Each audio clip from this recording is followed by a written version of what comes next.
എന്ന മത്സ്യ കച്ചവടക്കാരൻ തൻ്റെ അമ്മാവൻ്റെ നിർദ്ദേശപ്രകാരം അയാൾക്കുണ്ടായ കുഞ്ഞിനെ ഒരു കാട്ടിൽ കുഴിച്ചുമൂടുകയാണ് ജീവനോടെ. അയാൾക്കുണ്ടായ 3 കുഞ്ഞുങ്ങളെയും അയാൾ ഇതുപോലെ കുഴിച്ചുമൂടും. ഇതെല്ലാം പൂനയുടെ ഭാര്യ മാലതിയുടെ അറിവോടെയായിരുന്നു. അങ്ങനെ അവർക്ക് 4ാമതും ഒരു കുഞ്ഞുണ്ടാകും.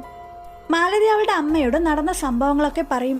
ഇപ്രാവശ്യം പഴയതുപോലെ കുഞ്ഞിനെ കുഴിച്ചുമൂടാൻ ഒരിക്കലും സമ്മതിക്കില്ലെന്നും കുഴിച്ചുമൂടാൻ നിർദ്ദേശിച്ചാൽ അതിന് പകരം അയാളെ കൊല്ലുമെന്ന തീരുമാനത്തിൽ മാലതി നിൽക്കും.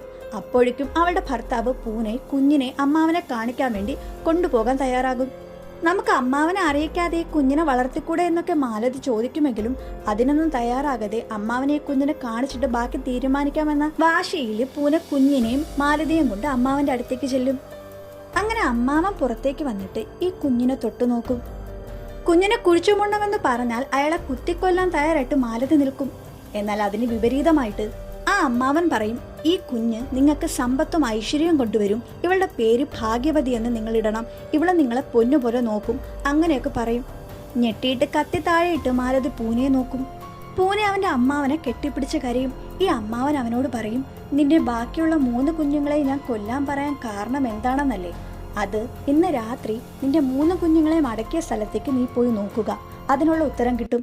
അങ്ങനെ മാലതിയും പൂനെയും ആ കുഴിച്ചിട്ട സ്ഥലത്ത് പോയിരിക്കും. കുറെ കഴിയുമ്പോൾ ആ മണ്ണിനകത്ത് നിന്നും ഒരു തലയോട്ടി പുറത്തേക്ക് വരും.